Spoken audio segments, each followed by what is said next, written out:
C'est bon? Bonjour à tous. Donc nous, on est le partenaire de Paris 13, le laboratoire d'informatique de Paris Nord. Et donc on est trois là sur le projet Résilience. Donc moi je suis Christophe Serrin, je suis professeur. Il y a Yannick Goko ici présent également qui est postdoc, et puis Alain Takoudjou qui est ingénieur sur le projet. Donc, je vais vous faire une petite synthèse de l'ensemble de notre travail à ce jour. Donc notre objet d'étude, ça va être un système de cloud particulier qui s'appelle SlapOS,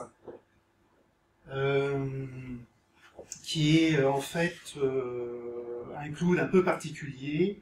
Ce n'est pas un cloud d'inspiration calcul haute performance habituel, parce que dans notre communauté, nous on vient du calcul haute performance, et dans notre communauté, il y a des débats qui nous agitent pour savoir si on peut faire du calcul haute performance dans le cloud ou pas.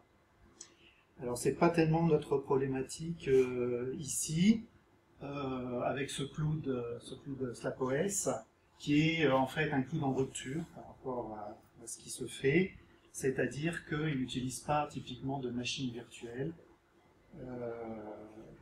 et aussi on peut agréger au système des machines qui sont à la maison. Donc le cloud SlapOS, c'est une vue en fait à trois composants, avec un ERP qui permet de gérer le catalogue des applications que l'on peut déployer dans le cloud, et puis la relation client, c'est-à-dire par exemple la facturation des services qui sont déployés dans le cloud. C'est un modèle de déploiement, et puis des nœuds, donc des machines sur lesquelles on déploie. Donc la vue SlapOS d'un cloud se résume simplement à ces trois ingrédients. Autrement dit, la vue de SlapOS, résumée graphiquement, ben, c'est celle-ci. Donc on agrège des data centers au sens habituel des choses, ou bien ce qu'on a appelé ici des home cloud, donc des machines à la maison. Ici on a une vue un peu centralisée avec le maître SlapOS, qui est en fait le système sur lequel on va héberger l'ERP, qui va héberger le catalogue des applications. Alors comment ça fonctionne? Vous avez un utilisateur qui va se connecter en fait via une interface web au système SlapOS. Il va demander une application web par exemple, et puis cette application donc va être déployée selon le modèle de déploiement de SlapOS, va être déployé quelque part, soit dans des data centers, soit éventuellement sur des PC à la maison. Alors les questions que nous on s'est posées un petit peu, il y a deux grandes familles de questions.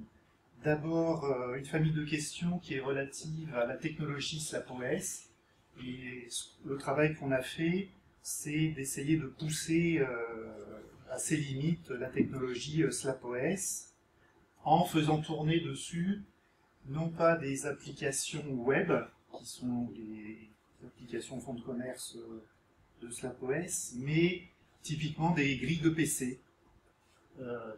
Alors, les grilles de PC, c'est plus notre fonds de commerce à nous dans le calcul haute performance. Donc, l'idée, c'est aussi de fournir, c'est pas seulement de pousser la technologie SlapOS à ses limites, mais c'est aussi d'offrir, par exemple, le service de calcul de volontaires de PC comme un service. Et ça sera un des résultats de notre travail. Ensuite, le deuxième point sur lequel nous avons travaillé, c'est lié en fait à l'énergie et à la consommation de ces systèmes. Donc, on a fait une étude qui est beaucoup plus, on va dire, théorique cette fois-ci, dans le deuxième point, qui vise en fait à fournir un cadre de réflexion générale sur la consommation de ces grands systèmes de cloud computing. Donc, pour étudier ces grands systèmes, on va se servir d'un certain nombre de techniques issues de l'optimisation combinatoire. Et je vais vous montrer quelques exemples aussi de résultats obtenus. Alors on peut aussi se poser la question, mais voilà, dans ce cadre-ci, dans ces deux axes de réflexion, quels sont les liens avec la résilience, c'est-à-dire avec le nom du projet. La résilience est a priori la capacité d'un système à continuer à fonctionner, même en cas de panne. Alors en fait, au départ, on s'était posé la question d'étudier la trace d'activité du cloud avec avec une société qui était prête à nous fournir des traces d'activité.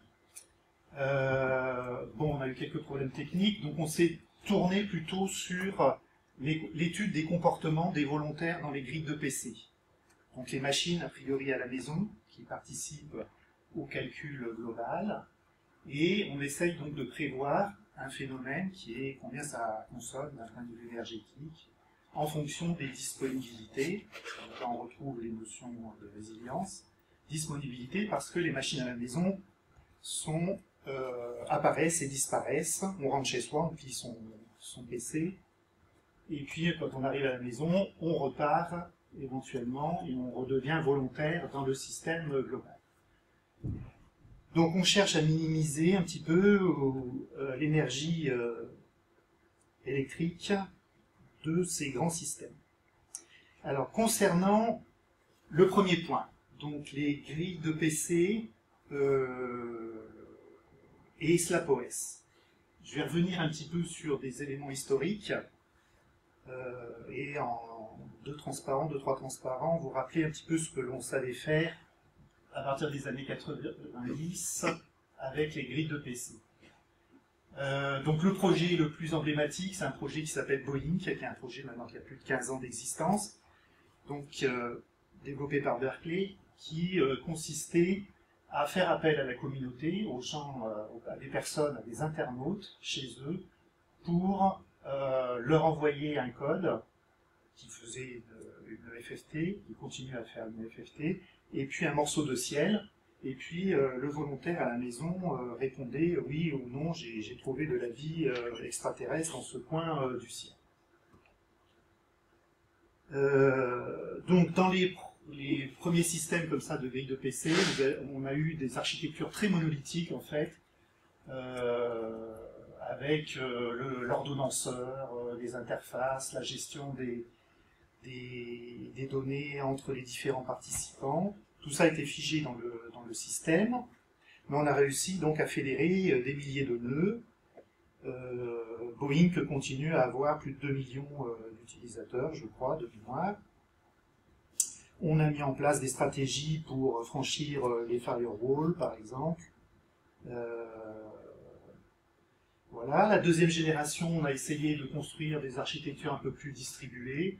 Donc, par exemple, pouvoir faire de la communication directe entre les participants. Ce genre de choses. Donc, c'était début des années 2000, au milieu des années 2000. Et puis, nous, on est arrivé, en fait, avec un système, il y a 7-8 ans, qu'on a appelé Bonjour Grid, et qui est un système qui permet de coordonner différents intergiciels de grilles de PC. Donc, je vous ai cité Boeing, mais dans la communauté, il y a d'autres systèmes, un autre qui s'appelle Condor, par exemple, ou une réalisation française qui s'appelle ExtremeWeb. Et donc, Bonjour Grid fonctionne de la façon suivante. Donc, vous avez des volontaires qui sont tous, pour l'instant, dans l'état d'attente. Et puis, un jour, il y a un utilisateur qui dit, quelque part, sur Internet, ben, moi j'ai un calcul, je recherche des volontaires. Et puis, quelque part ailleurs sur l'Internet, il y a d'autres volontaires également qui disent, moi aussi, j'ai un calcul à faire et j'ai besoin de volontaires. Donc, dans mon système, j'ai ici 4 utilisateurs qui vont rechercher des volontaires. Donc, le nœud A, par exemple, va se déclarer coordinateur, si vous voulez. Donc, c'est lui qui a l'application et les données de cette application et va chercher à les distribuer à des volontaires. Donc les nœuds en vert vont répondre « moi je veux bien participer à ton système ». Donc on va former un élément de calcul, c'est-à-dire un nœud maître en rouge et puis des volontaires. Le nœud maître va distribuer son travail et va calculer. En parallèle, eh bien, les autres utilisateurs font de même. Le nœud B, le nœud C. Ici, il n'y a plus de ressources pour D, qui était le quatrième utilisateur, donc il va attendre un petit peu que les ressources se libèrent, redeviennent à l'état donc idle, et puis l'utilisateur, le dernier utilisateur va également lui se décrire comme étant un coordinateur Boeing, par exemple. Lui, c'est peut-être décrit comme un coordinateur Condor, lui comme un coordinateur ExtremeWeb.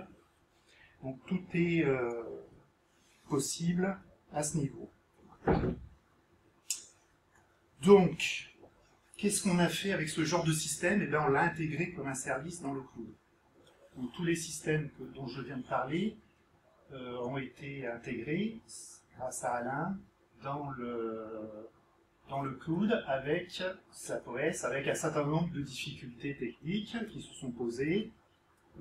Souvent, les difficultés sont liées à des difficultés liées au réseau IPv6, qui n'est pas toujours disponible partout, ou parce que certaines solutions, comme Condor, ne supportent pas réellement IPv6. Donc le travail, au final, bon, on peut toujours contourner les difficultés. Le final, c'est qu'on a intégré tous ces systèmes et on est donc capable d'offrir Boeing as a service, Condor as a service, etc. Alors, ce que je voulais dire aussi, c'est le point qui est en rouge en bas, c'est que d'un point de vue utilisateur, donc, comme je le disais en introduction, l'utilisateur se connecte donc toujours au code de SlapOS et aujourd'hui décide de s'offrir le service Boeing, qu'il va choisir dans la liste des applications potentiellement déployables Boeing. Il va charger son code, il va charger les données, et puis ensuite il va spécifier je veux 10 volontaires, et on va déployer pour lui automatiquement le maître Boeing.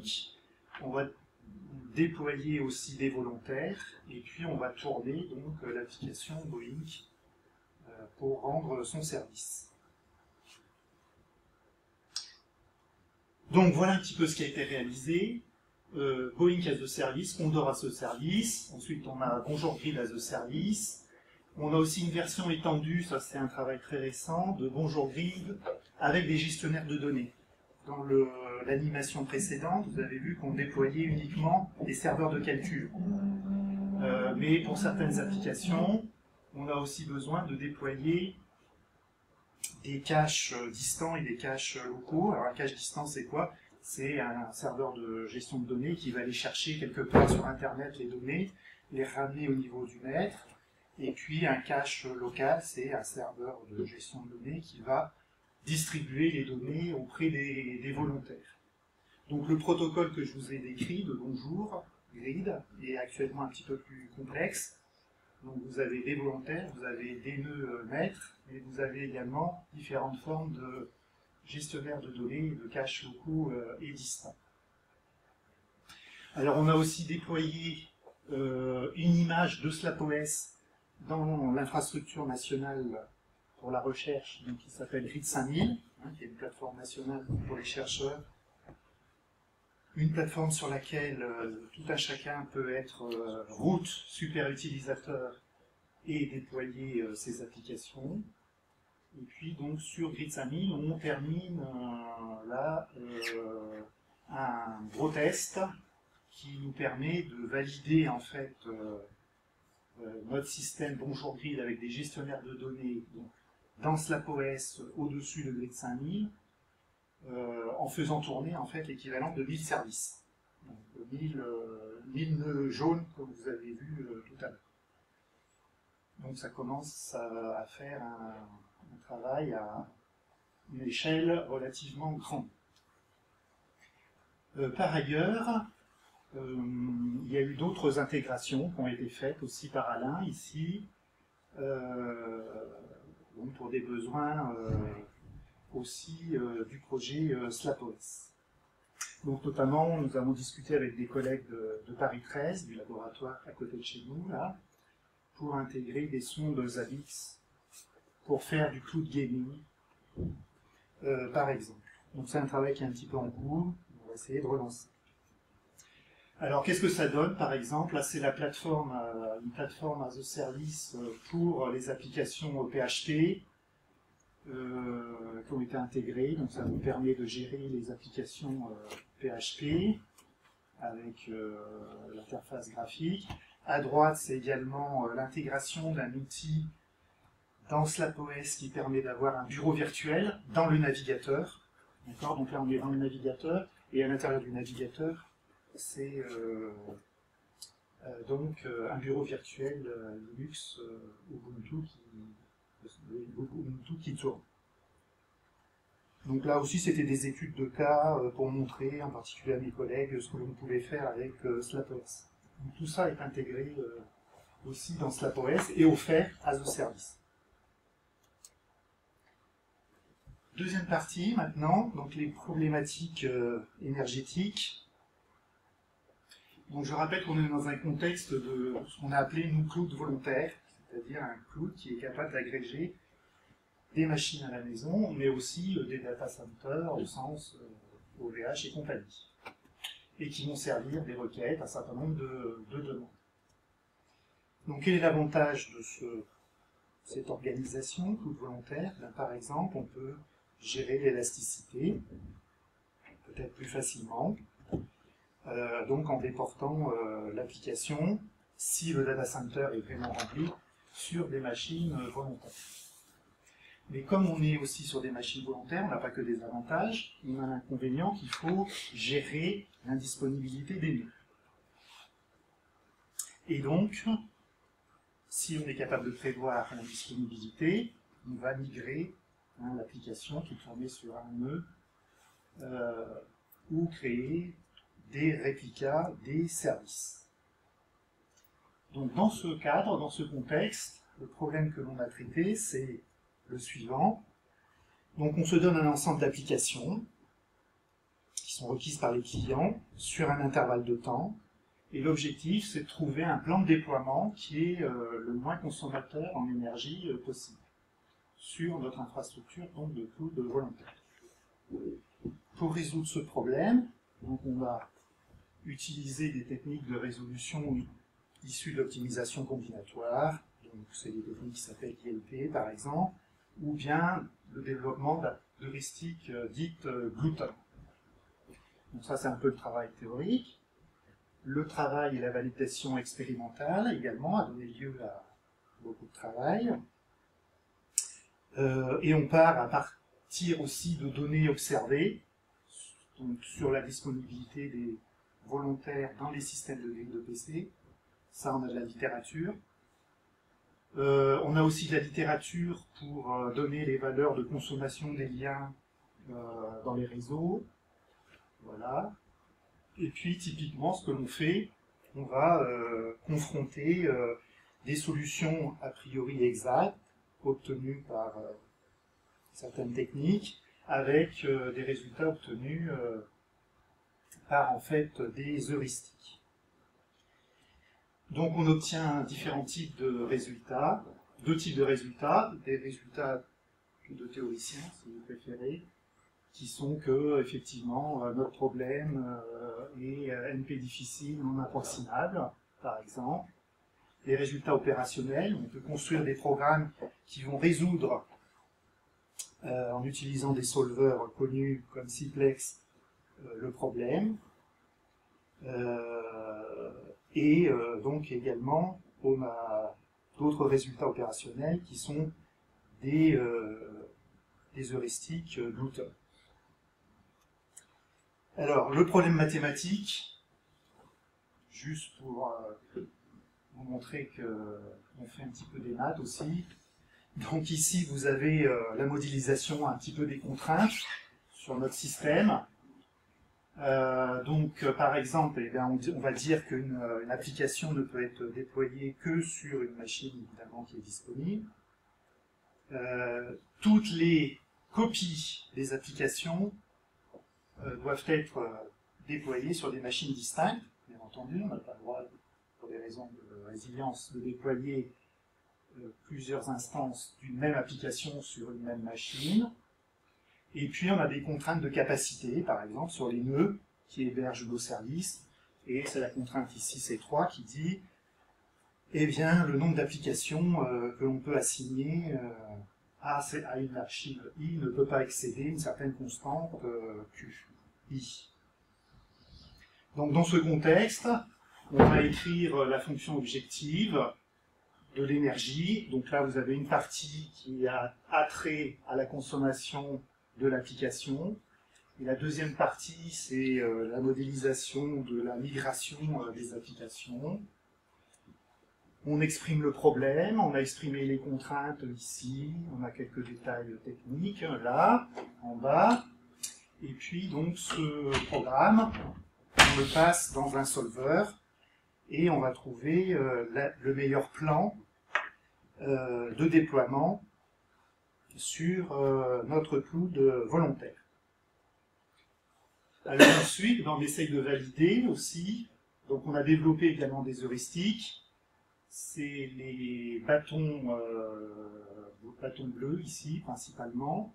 Et là, c'est une courbe qui essaye de nous situer par rapport à des solutions exactes obtenues par les solveurs. Donc ILP est modifié ILP en vert et rouge.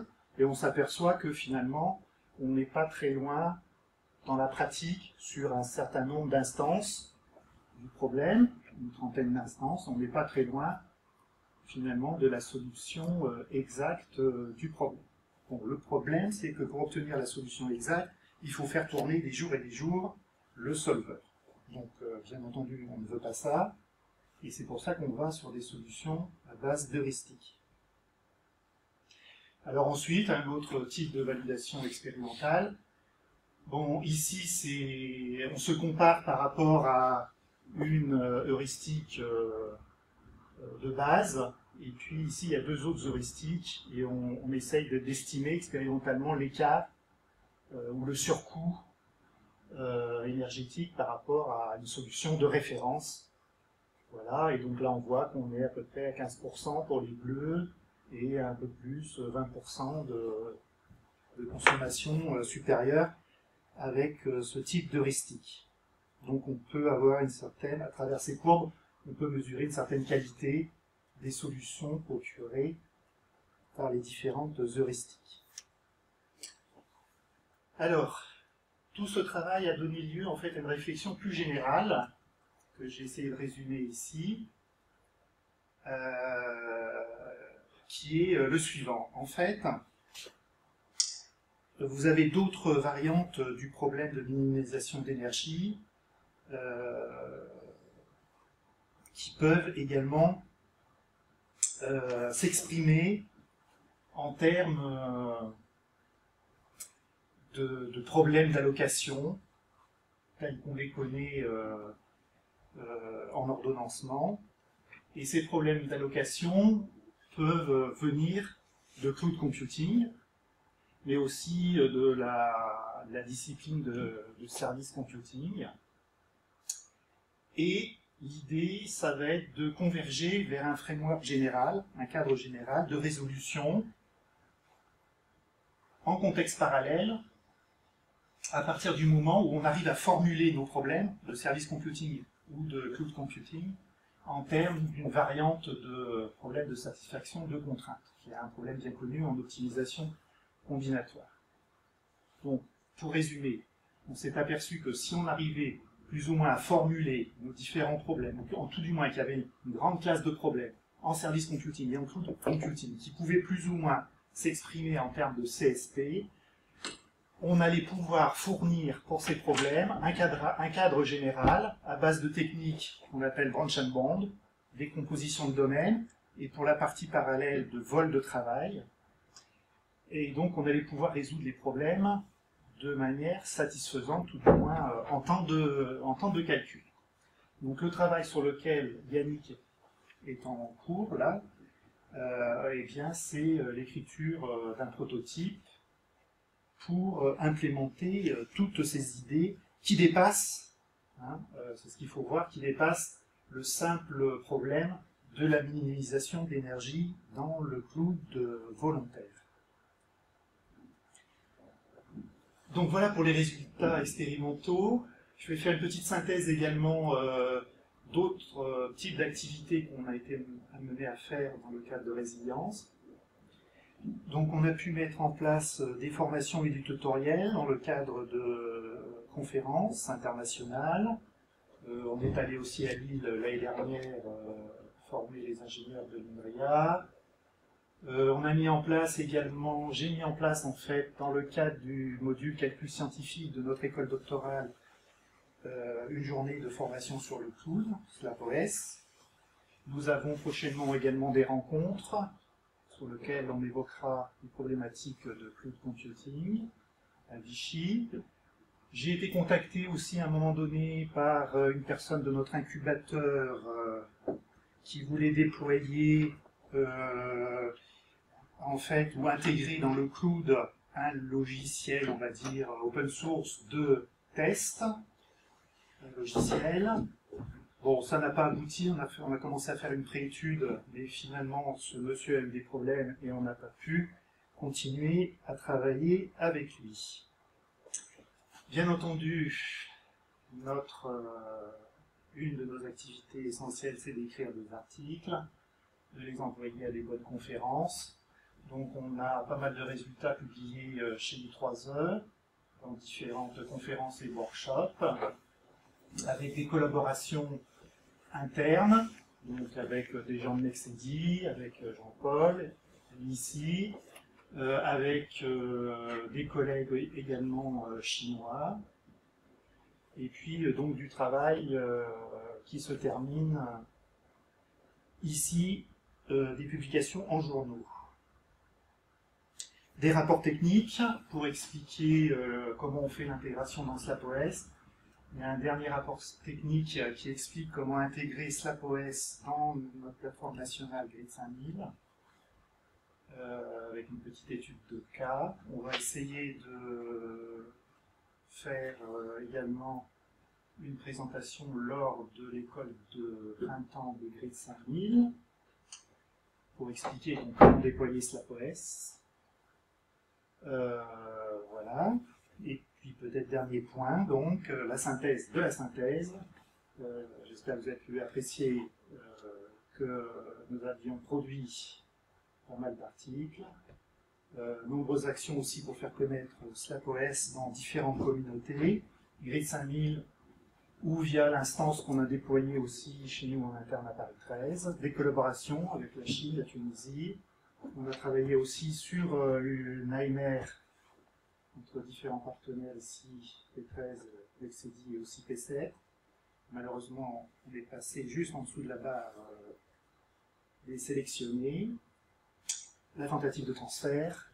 Et dernier point aussi que je voulais mentionner, c'est qu'on travaille également comme retombée finalement du projet sur un diplôme d'université de niveau 1, c'est-à-dire un diplôme en formation continue pour des salariés, donc de niveau 1, c'est-à-dire Master 2, qui reprend les problématiques de cloud, de big data, et puis aussi de programmation distribuée dans le cadre du web, donc ça rejoint le WebRTC et ce genre de choses. Donc on espère aboutir sur ce DU pour la fin d'année ou début d'année 2015. Voilà, je vous remercie pour votre attention.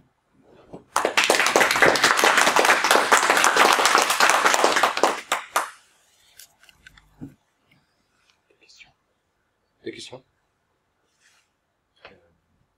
Qu'est-ce que tu avais fait avec tes nœuds? Alors avec les mineux, ça c'est nos amis tunisiens qui ont déployé les BLAST. Les BLAST c'est un benchmark d'alignement de séquences en fait.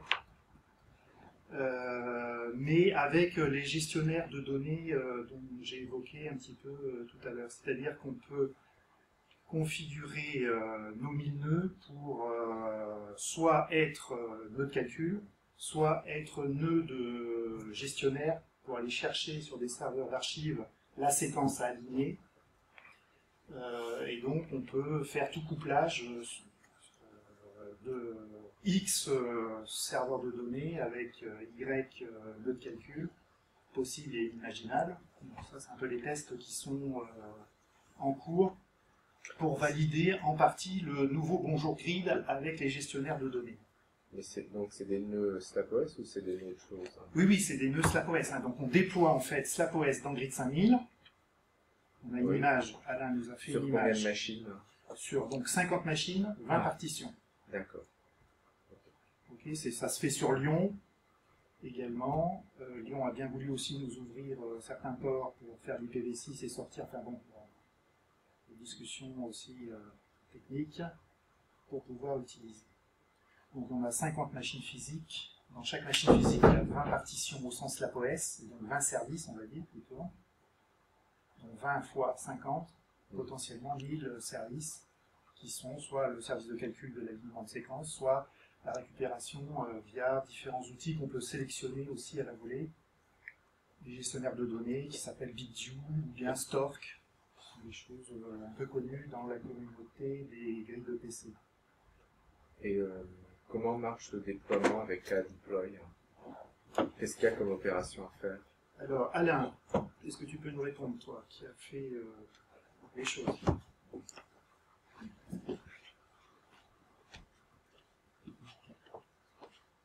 Alors, pour déployer SlapOS dans Grid 5000 avec KDeploy, le tout c'est juste avec des images, des images KDeploy qu'on a préparées déjà avec SlapOS.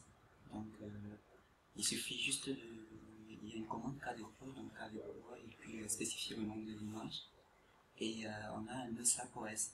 Donc après, maintenant, pour déployer le service, le SlapOS dans l'image, c'est une commande SlapOS request le nom du service dont on a besoin. Mais le nœud lui-même, qu'est-ce qu'il faut, quelle est la configuration à faire à la main dans chaque nœud? Est-ce qu'il faut encore faire des choses manuellement? Les seules choses manuelles à faire actuellement, c'est uniquement sur le nœud master. Parce que le nœud master, il y a des fois où, lorsqu'il est déployé, il n'est pas fonctionnel. Il faut le relancer, donc il faut vérifier qu'il soit vraiment fonctionnel. Mais ça, c'est un truc qui peut être automatisé. Mais en réalité, il n'y a pas grand-chose de manuel à faire à part préparer l'application qui va être déployée dans SlapOS. Parce qu'actuellement, puisque SlapOS, pour déployer des applications, il faut les compiler généralement à partir des sources. Et ça, on ne le fait pas dans Grid 5000 parce que non seulement ça prend du temps, mais ça va impacter sur la durée de l'opération. Et on ne peut pas télécharger trop de données de l'extérieur pour mettre dans Grid 5000. Donc il faut le préparer, ça peut se faire manuellement. Mais une fois qu'on a le reste, il n'y a plus grand chose à faire. C'est pour des raisons un peu d'optimisation du temps et d'aller très vite. Donc tout se fait dans Grid 5000, on prépare l'application qui va être déployée et à partir de la déploie, on déploie le nœud SlapOS et c'est tout. Opération manuelle, c'est un peu au niveau master, mais le reste est simple. Parce que donc, dans Grid 5000, on va réserver des nœuds. Oui. Okay, et même en travaillant le week-end, on ne les a pas toute la journée, tout le dimanche ou tout le samedi. Donc il faut arriver à faire son test le plus rapidement possible. Donc on évite par exemple d'avoir à les charger, recompiler toutes les applications, les dépendances, etc. On prépare quelque chose pour qu'on soit prêt à travailler et qu'on puisse passer le test direct et que la majorité du temps de réservation, ça soit non pas dans la compilation de l'application, mais dans le test proprement. Donc, parce qu'actuellement, on a une contrainte, c'est qu'on ne peut déployer que sur les nœuds de Lyon, parce que IPv6, il fonctionne qu'à Lyon, puisque c'est là que le port IPv6 a été ouvert. Donc, ce qui fait qu'on ne peut pas toujours avoir beaucoup de nœuds à tout moment, et on ne peut pas réserver peut-être des nœuds pour 10 heures de temps et faire le test. Donc, on essaye de réduire de réduire ce temps-là pour passer vite à l'expérimentation. On a d'autres contraintes aussi dans Grid 5000, comme il y a 9 sites, mais chacun des sites a un peu une politique réseau particulière. Et en gros, il faut demander à 9 sites s'ils veulent bien ouvrir tel port ou pas tel port et machin. Donc pour l'instant, nos amis à Lyon, nos amis nous ont rendu des grands services.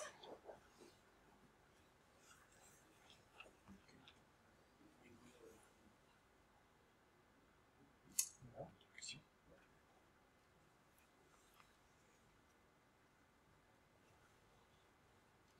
Merci.